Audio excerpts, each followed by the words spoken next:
Assalamualaikum warahmatullahi wabarakatuh. Bismillahirrahmanirrahim. Alhamdulillahi rabbil alamin. Allahumma salli wa sallim wa barik ala nabiyyina wa maulana Muhammadin wa ala alihi wa sahbihi ajma'in. Ma'asyiral viewers was subscribers rahimani wa rahimakumullah. Tidak usah kaget dengan peci kami. Peci yang sebetulnya adalah satu seni duniawi ya. Jangan dibilang kemudian ini adalah bid'ah. Baik, kemarin ikhwah sekalian kita sudah sampai materi ini di mana terbukti ada data valid bahwa Syekh Muhammad bin Shalih Al-Utsaimin, kemudian Al-Imam Ahmad bin Hanbal dan juga Syekhul Islam Ibnu Taimiyah rahimahumullahu taala melakukan amalan-amalan yang tidak ada pengkhususannya dari Rasulullah, tapi mereka melakukan pengkhususan itu yang bagi kalangan ikhwan-ikhwan salafi itu adalah satu perbuatan bid'ah. Nah, maka dari itu kita harus menanyakan, kalau memang bid'ah berarti Imam Ahmad, Syekhul Islam Ibnu Taimiyah dan juga Syekh Muhammad bin Shalih Al-Utsaimin adalah ahli bid'ah. Apakah berani menyatakan demikian? Tentu tidak akan berani.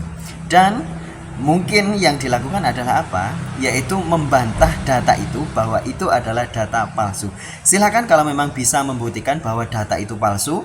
Yang pasti data yang kami terima, yang kami dapatkan itu adalah data yang valid. Beberapa kali ada netizen yang meminta kami untuk membahas sesuatu, tapi ketika kami cari datanya itu tidak ketemu data yang valid, maka kami tidak tayangkan.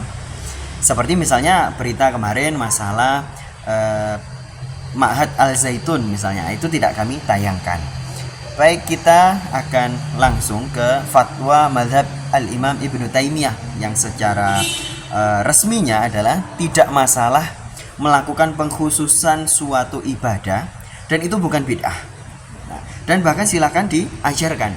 Nah, di sini kami temukan datanya adalah dalam bahasa Indonesia saja, nanti Arabnya ada di bagian footnote. Silakan disimak. Ini kami bersyukur mic ini sudah sampai ke Mekah barusan. Nah, ini sudah kembali lagi, makanya kami bisa agak santai berbicaranya. Ini salah satu tajribat atau hasil uji yang dilakukan oleh para salik adalah siapa yang membiasakan membaca Ya Hayyu Ya Qayyum La ilaha illa anta, maka hati dan pikirannya akan selalu hidup. Pertanyaannya harusnya adalah, dari mana Syekhul Islam Ibnu Qayyim Al-Jauziyah menetapkan bahwa lafaz tersebut itu bisa membuat pikiran dan hati menjadi hidup? Harusnya ditanyakan demikian.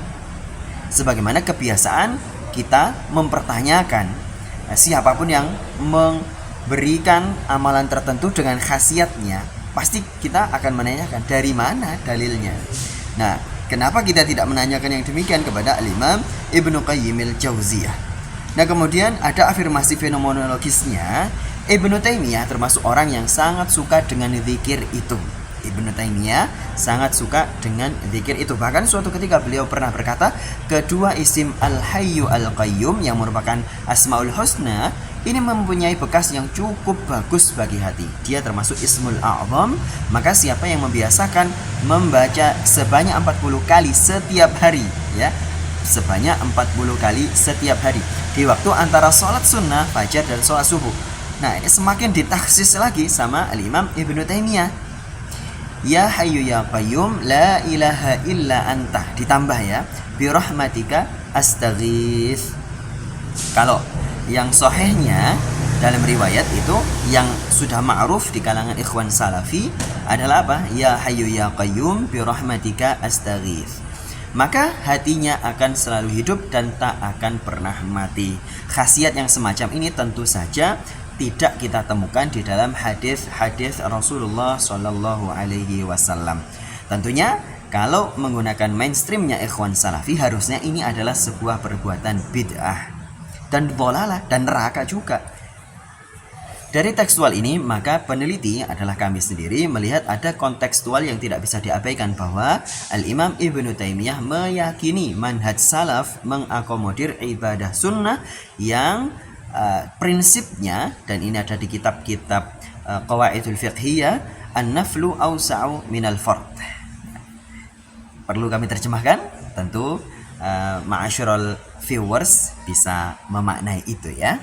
Ada juga riwayat dari penulis kitab Musnad Al-Bazzar, ketika sedang berada di Damaskus, saya selalu mulazamah dengan Ibnu Taimiyah. Bisa dikatakan hampir sepanjang siang dan malam. Ya, suatu ketika saya dimintai duduk di samping beliau, saya mendengar apa yang beliau zikirkan. Yaitu beliau selalu mengulang-ulang bacaan suratul Fatihah mulai dari fajar sampai matahari mulai meninggi di pagi hari. Jadi sampai waktu duha mungkin begitu. Ya, jadi Al-Imam Ibnu Taimiyah dan Al-Imam Al-Bazzar itu sepakat boleh melakukan pengkhususan ibadah. Nah, ini seperti yang kami janjikan, teks Arabnya ada di bawah. Bagi yang menginginkan artikel kami ini bisa berinfak kepada kami, supaya nanti infak yang masuk kepada kami itu juga memang kami gunakan untuk membeli kitab-kitab atau referensi-referensi berbahasa Arab, supaya kami bisa bacakan juga nanti insya Allah. Nah, Al-Imam Ibnu Taimiyah juga mengatakan, saya Ibnu Taimiyah berintuisi sebenarnya doa yang paling bermanfaat untuk meminta pertolongan kepada Allah atas ridhonya, dan saya melihatnya berada pada suratul Fatihah dalam ayat Iyyaka na'budu wa iyyaka nasta'in. Jadi semakin ditaksis lagi, tidak hanya Al-Fatihah tapi Iyyaka na'budu wa iyyaka nasta'in, dan dilakukan dalam waktu tertentu dan momen tertentu. Al-Imam Ibnu Taimiyah kemudian menyebutkan ada namanya ayatus sakinah. Nah, ini Al-Imam Ibnu Taimiyah punya kumpulan hizib ayat sakinah. Nah, apa kata beliau? Ketika saya sedang dalam keadaan sulit, maka saya katakan kepada kerabat dan orang-orang di sekitar saya, kalian bacakanlah ayat-ayat sakinah, maka kesulitan dan kegalauan itu akan hilang. Nah, di sini ada testimoni dari Al-Imam Ibnu Qayyim al-Jauziyah rahimahullahu ta'ala. Saya telah mencoba membuktikan sendiri, membaca ayat-ayat sakinah ketika sedang galau, saya rasakan ada impact yang luar biasa. Ya, ini bahasa kami dalam menerjemahkan, qalbu menjadi tenang dan tumakninah. Jadi Al-Imam Ibnu Qayyim al-Jauziyah mengikat, mentakyid bahwa tumakninah itu bisa didapat dengan membaca ayat-ayat sakinah. Apa itu ayat sakinah? Dijelaskan ada 6 ayat. Ini artinya sudah menjadi hizib. Nah, ini seperti kalau di kebiasaan para ulama atau para habaib itu ada wirdul latif, ada hizbun nasr, ada ratibul attas, ada hizbul fath, ada wirdus sakran, ada hizbun nawawi, ada ratibul haddad, ya, dan lain sebagainya. Kemudian Al-Imam Ibnu Qayyim al-Jauziyah juga memberikan satu statement, Rabbil firli wali walidayya walil muslimina wal muslimat wal mu'minina wal mu'minat. Sebagian ulama salaf menyunahkan setiap orang yang untuk terus-menerus membaca doa ini setiap hari 70 kali dan dijadikan wirid yang tak pernah ditinggalkan. Saya mendengar guru kami atau guru kita Al-Imam Ibnu Taimiyah menyebutkannya dan menjelaskannya bahwa di dalamnya ada keutamaan yang besar. Artinya ini diajarkan yang saya tidak ingat. Seringkali ini jadi sebagian wirid yang tak pernah beliau tinggalkan. Ini teks Arabnya. Saya mendengar beliau berkata membacanya di antara 2 sujud juga diperbolehkan. Rabbil firli wali walidayya walil muslimina wal muslimat. Ternyata kami telusuri ada data dari Syekh Abdul Wahhab Asy-Sya'rani yang divonis oleh ikhwan-ikhwan salafi sebagai biang kesesatan atau bahkan kesyirikan juga. Sekelompok sufi di sebuah zawiyah setiap hari membaca 40 kali Ya Hayyu Ya Qayyum La ilaha illa anta sebelum sholat subuh. Awal mulanya ini dari Syekh Abu Muhammad Al-Kattani pernah melakukan tawaf. Dalam satu kali tawaf itu 12.000 kali. Ya, tentu ini adalah khurafat bagi ikhwan-ikhwan salafi. Nah, sebagaimana khurafat lagi adalah apa? Yaitu adanya orang yang bisa mengkhatamkan Al-Quran dalam satu hari 2 kali, dan ini dilakukan oleh Al-Imam Muhammad bin Idris Asy-Syafi'i, ya. Tayyib, kita lanjutkan. Al-Qattani meminta kepada Rasulullah, suatu kali beliau bermimpi, kemudian Rasulullah memerintahkan membaca Ya Hayyu Ya Qayyum La ilaha illa anta. Nah, mungkin inilah data yang menjadi sanad dari Al-Imam Ibnu Qayyim al-Jauziyah kepada Al-Imam Ibnu Taimiyah yang mengamalkan amaliyah ini. Nah, kemudian ternyata ada fatwa dari Imam Asy-Syatibi yang kita ketahui menjadi rujukan bagi ikhwan-ikhwan salafi untuk memvonis berbagai macam perbuatan kaum muslimin sebagai bid'ah. Ayyuhal ikhwah, ini fatwa beliau, ini adalah kalam yang bagus. Jadi tentang Imam Al-Qattani ini kalam yang bagus. Tidak ada keraguan terhadap kebenarannya. Perihal zikir tersebut bisa menghidupkan kalbu adalah benar secara syara'. Sementara mimpi itu sendiri berfungsi sebagai pengingat atas kebaikan sekaligus berita gembira. Adapun tentang bacaan zikir yang dibaca 40 kali selama tidak dipandang diterima atau dilakukan sebagai sebuah kewajiban, maka sudah benar. Nah, sebelumnya di video sebelumnya itu ada ikhwan yang berkomentar tidak ada ikhwan atau ustadz salafi yang mengharamkan membaca zikir dalam jumlah-jumlah tertentu, padahal ada.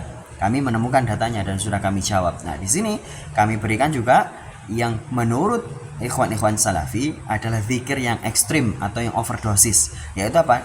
Kelipatan 1000 ke atas.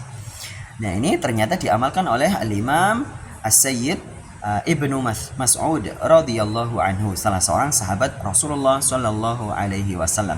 Sebagaimana sudah pernah beberapa kali kami bacakan riwayat ini. Ya. Sebetulnya video ini adalah membahas bagaimana fatwa dari ormas-ormas Islam terkait boleh atau tidaknya mengkhususkan suatu ibadah dengan waktu tertentu, jumlah tertentu, tempat tertentu, dan lain-lain sebagainya.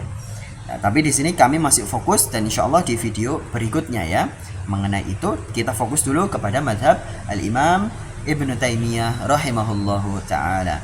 Ahmad bin Hanbal ini satu silogisme yang mungkin kita bisa pakai, bahwa bermanhaj itu tidak selalu tekstual ya.